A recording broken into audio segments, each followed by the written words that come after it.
Hello and welcome to an all-new unbiased gear review. Today we take a look at these, the Lollar DB Humbuckers.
Okay guys, so let's get right into it. We've got a lot to go over with these things. The new Lollar DB Humbuckers, which were announced back in January. For those of you that don't know Jason Lollar, he and his company have been making boutique, and I mean boutique, pickups for many, many years.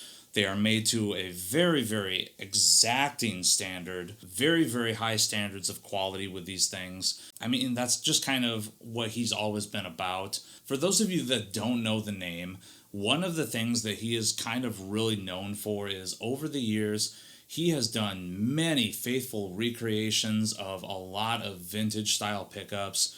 You know, awesome PAF humbuckers, P90s, gold foil pickups, Charlie Christian style pickups.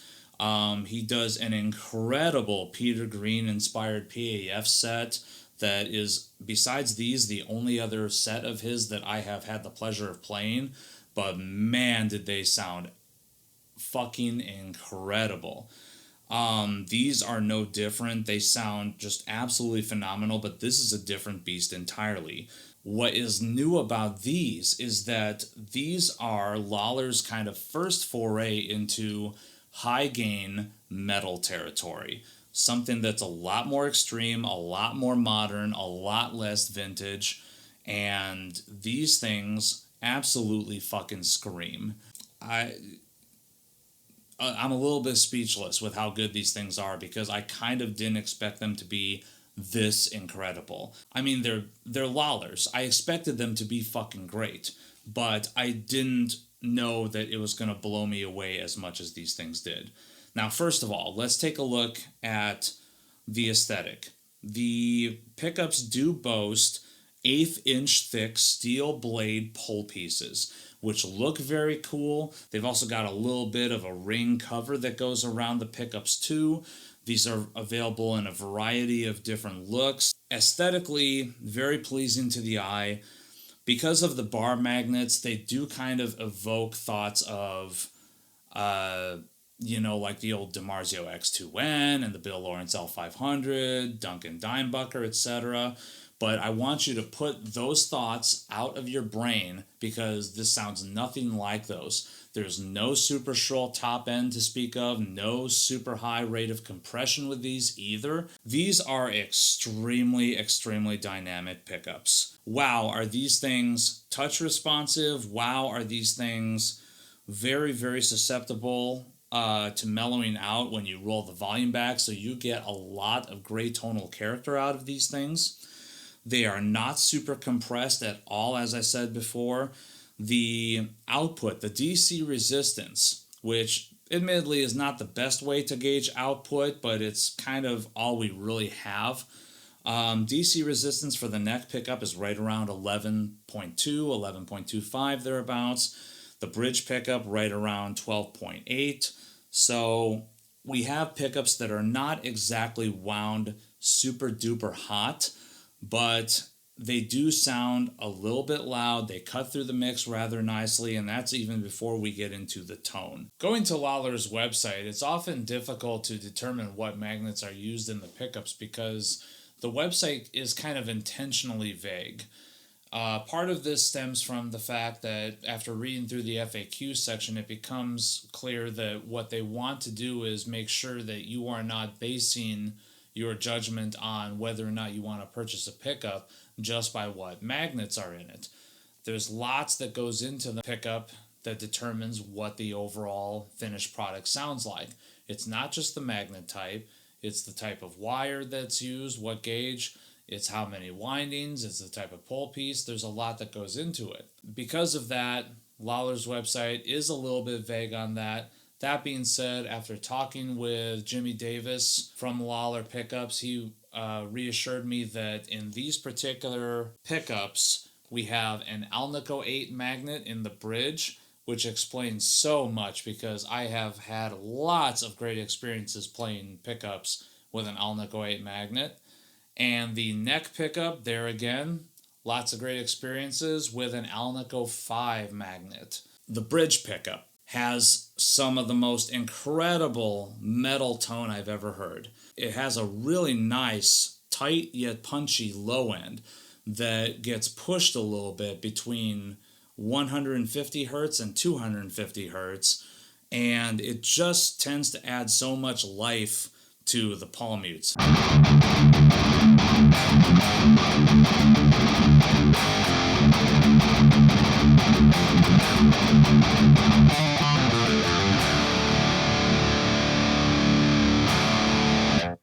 As you can kind of hear, there's also a really nice cutting mid-range in there. The low mids are dropped down and subdued a little bit for the sake of clarity, but also for the sake of making sure that these things cut through the mix. There is a slight push in the upper mid-range just north of 1 kilohertz, and it tends to just make everything that you play, especially those kind of brutal metal and chug riffs, kind of cut really nicely.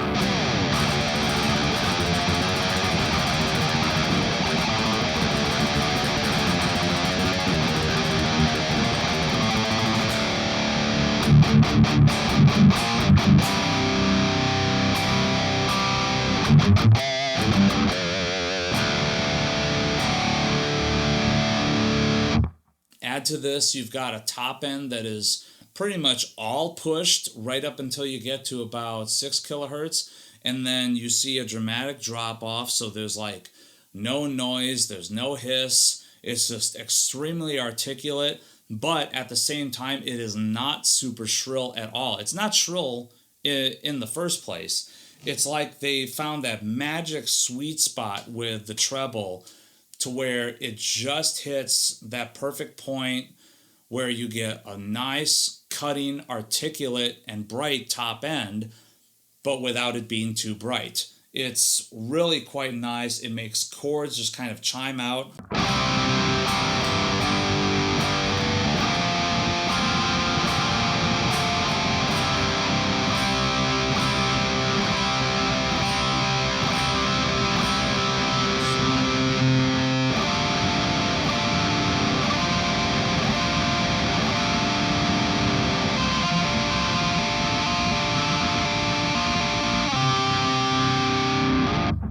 For soloing, that top end is also really nice. There again, it's not too shrill.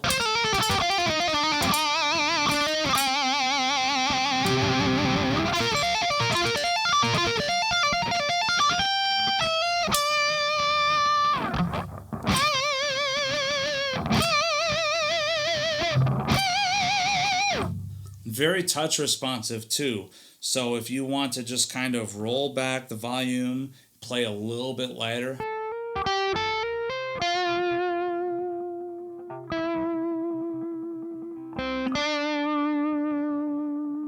You hear how it mellowed out just so nicely there?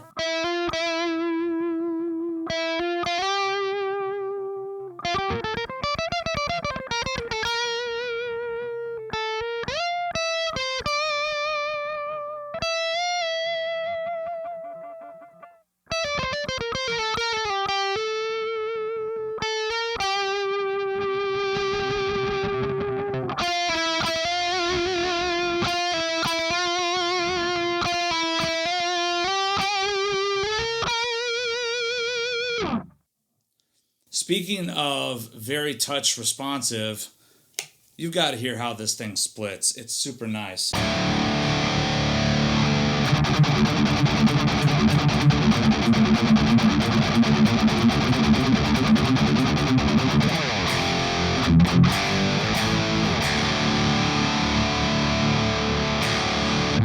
Just surprisingly a really fantastic split tone from something with two rail pull pieces in there. The neck pickup full on.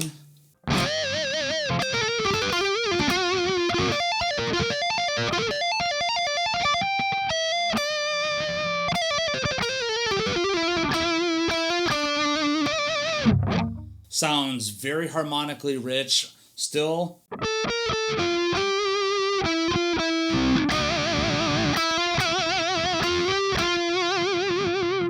very much an extremely responsive pickup to your touch. A bit vintage sounding, but definitely hotter than your typical vintage pickup. It's really, really nice and musical.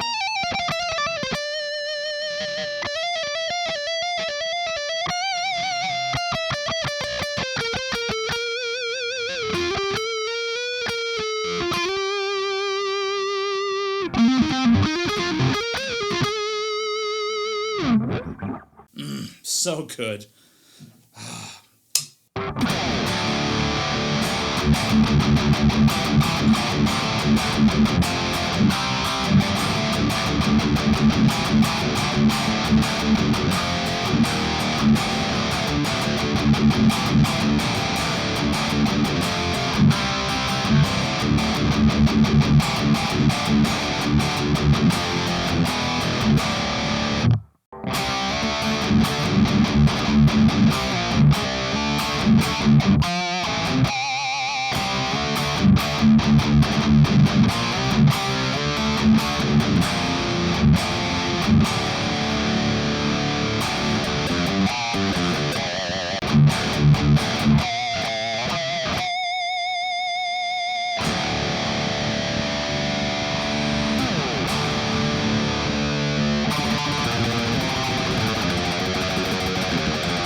So guys, overall, I mean, am I ready to say that these pickups are my favorite metal pickups that I've ever played?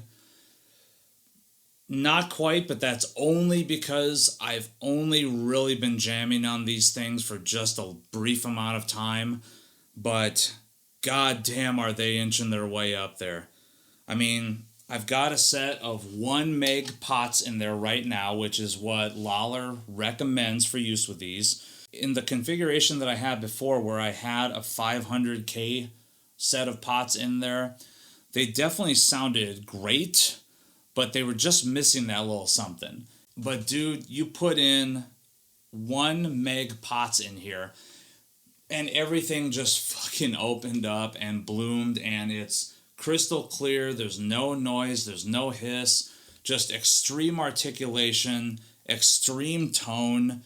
I mean, these things absolutely scream some of the best riffing humbuckers I have ever played, fucking flat out. I am not joking. Like, I would happily buy more sets of these and outfit in several of my keeper instruments. These things sound so goddamn good. So what am I drinking today?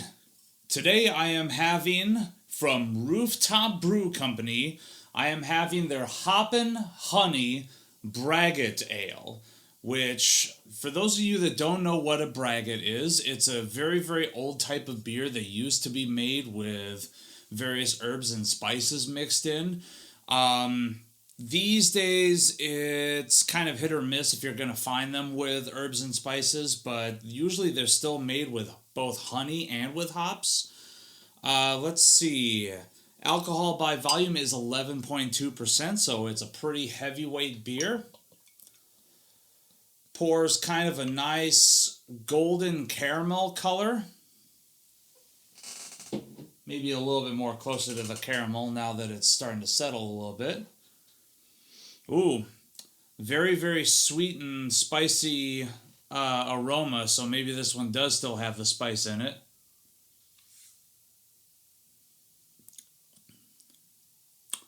Ooh, wow, that's interesting. So you can definitely taste the hops in there, but it's not bitter like an IPA. It's more like a dry hoppiness to it. There is definitely a honey flavor to it. Not unlike when you have like a honey lemon tea or something when you're trying to fix like a scratchy throat.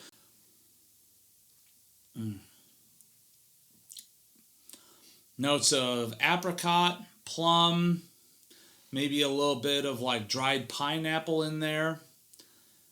Man, that's really, really interesting. I've never had something quite like that. I wouldn't say it's something that I would have every single day, but it's definitely interesting. And if I wanted to impress somebody who was more into IPAs and have them drink something a little bit different, this might be something that I would serve them. This is actually pretty damn good. Just interesting. But anyways, that's all the time I've got. Stay tuned for more. There's lots of more videos to come. If you dug the pickups, if you dig the band that's on my shirt, if you dig the beer that I had, all of those links are in the description below. Please find me on Patreon, on Twitch, on Instagram, on all these great social media sites, Untapped for beer reviews. I'm kind of all over the place. There's lots of more videos to come. Thank you so much for tuning in. And man, I love these things.